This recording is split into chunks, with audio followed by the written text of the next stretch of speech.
now we've passed the guard. I've taken the guy down. I've passed the guard. And now I'm in a dominant position. It could be side or back or mount. Now, what I want to do is I want to keep that position. I want to talk about a couple of things. One, a lot of times, a big guy, even if they have a lot of skill, they're going to move you around, either the right way or the wrong way. So it may look like that, or it may be a good shrimp and a good bump. We don't want to get tapped out by little people. You do not want to get tapped out by little people. Your girl is on the sideline. You brought your mom. Your mom came in from out of town.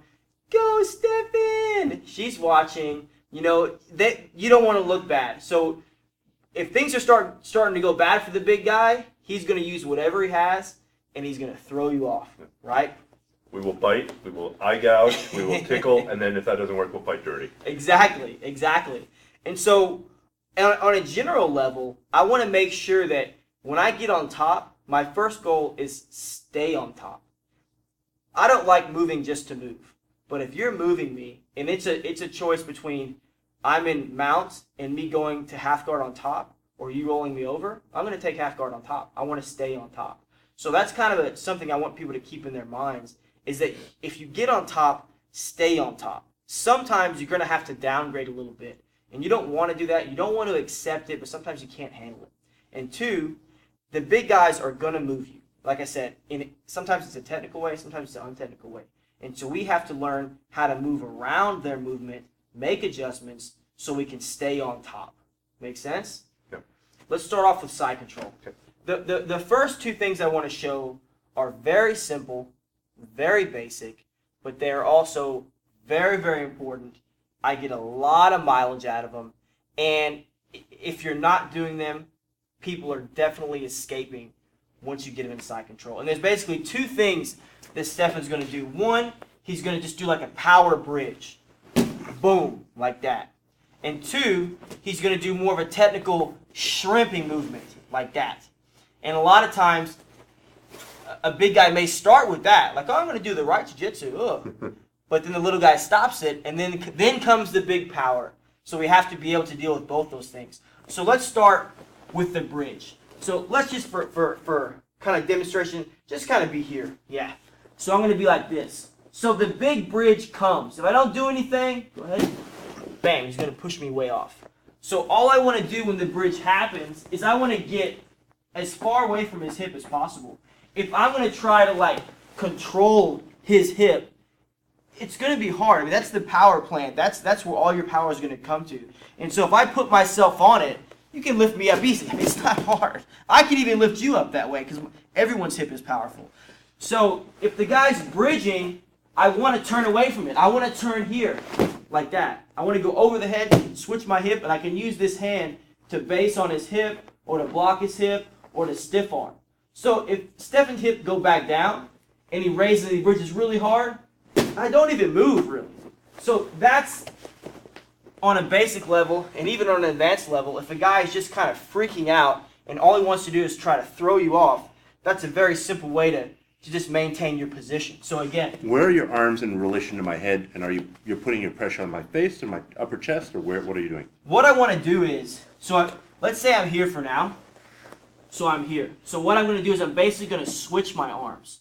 So like in slow-mo, if you raise your hip up, what I want to do is I want to drop my hip to the floor as I reach over, and I want to bring this elbow all the way to the floor and kind of right next to your ear, and I kind of scoop under your body a little bit here. And then I switch my hip. And that's kind of all one fluid motion. And then this hand, you can see how my elbow is down, and I'm kind of just putting my back onto your face just to make it uncomfortable. I'm sitting on my hip, but I have this foot here for my base. And then this hand is, a lot of times, it's just going to kind of float wherever it needs to be. It may be there, it may be here, it may be on the belt, it may be on the ground. But either way, I have the head trapped, and I'm as far away from the hip as possible while still being connected to you. Mm-hmm. Something else that happens is that kind of guard recovery thing.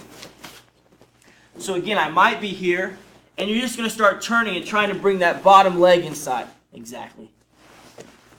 So as soon as I feel that I'm just going to turn and sit my hip to the floor. So when my hip is there, he's never going to be able to get underneath me. It's not going to happen. So again, on a basic level, when he goes for that kind of guard recovery, I just switch. And I'm going to have my underhook here, and I'm going to go here. And you saw how when Stefan did that, he instinctively had his elbow down. Because he's a black belt too. So he knows that he wants to bump my hip a little bit with his elbow. And once right there.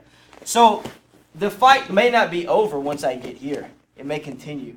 So what I want to do is I want to make sure I can grab the sleeve, but I like to actually control the elbow. So when he's bringing that hip down, I need to not only pull, but also drive him back flat. So I get here. But I don't want to get my hip up so high that your leg can come in. Yeah, exactly. I need to keep my hip as low as possible. And I'm actually kind of like pushing sideways like this, as opposed to like that. That's very powerful. It's You're strong. driving against the ground and rolling me back. Yeah, it's almost like you were using a rolling pin a little bit. Mm-hmm. You know, I'm here, whereas a lot of people would be like that, trying to lift you up. So when you make that connection, I'm going to just slide. And my hip is always connected to your hip. My hip is low. So I drive him back down. Now, this kind of leads me to an attack that I can do. When I'm pulling, he wants to try to put that arm back where it was. So when I'm ready to set up this next technique, I want to give him one really big pull. I want to really give him some oomph here. A little bit of his own medicine, maybe. And then now when he puts that elbow down, what I want to do is I want to swim so I kind of have inside control. Now this is important. I want to use my hip and kind of my butt against your thigh, and I want to, boom, make a little space. This knee's going to come right over the top. Here. So once I get here, and 1 second here.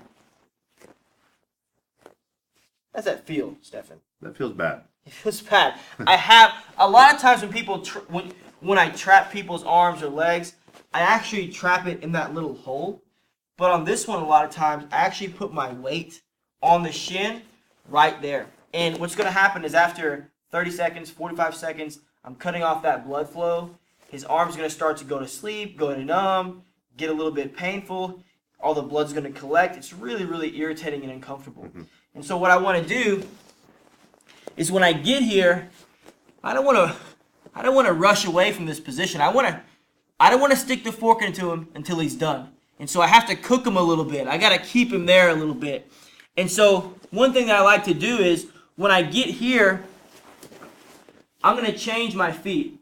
So I'm going to kind of drive into him and stretch my legs slightly. And again, I'm going to do that windshield wiper motion here. So I don't move my first leg until the second leg comes over. And then I'm going to post like this. So again, I'm still sitting on that arm. I'm still cooking him. And again, he's going to start to get desperate. A lot of times, if he turns away from me, he's not going to get that arm free. If he turns into me and his shoulder moves back, that's how he's going to get his arm free. But people are going to get so focused on this arm, they're going to forget about this one. And that's exactly what I want. I have a good base here. I'm going to sink back into a spinning arm lock. I can block his head. I want to step over. And one thing that I always like to do is when I spin, I always want to control the pants. That way when I turn here, when I sit, he doesn't have that running escape. I can control him just like this. I can sit back, and I can finish with an easy arm lock here. Just to do a quick recap, he's going to be here. So the first one was just kind of the big power bridge. So he lifts his hip, 1, 2, turn, base. The second one was he had, I don't want to say a lazy guard recovery, but just a simple one. So my hip turns down. I use my butt to block. And then, let's transfer a little bit. This elbow is going to come into play. So he wants to try to lift me up, so I have to control the elbow. And remember, I'm driving straight into him, making him flat. And then I want to set him up. I want to pick it up. He wants to get the elbow back to the floor. I let it go. I swim. I back up. I start to cook him. He's in the pot right now. Then I want to move to the secondary. I bring my leg over. Remember, don't take the first foot off until the second one makes contact. I'm going to base here. He wants to try to turn into me to escape this arm. That's exactly what I want. Control this arm. Base. Step over. My foot goes to the floor, not my knee.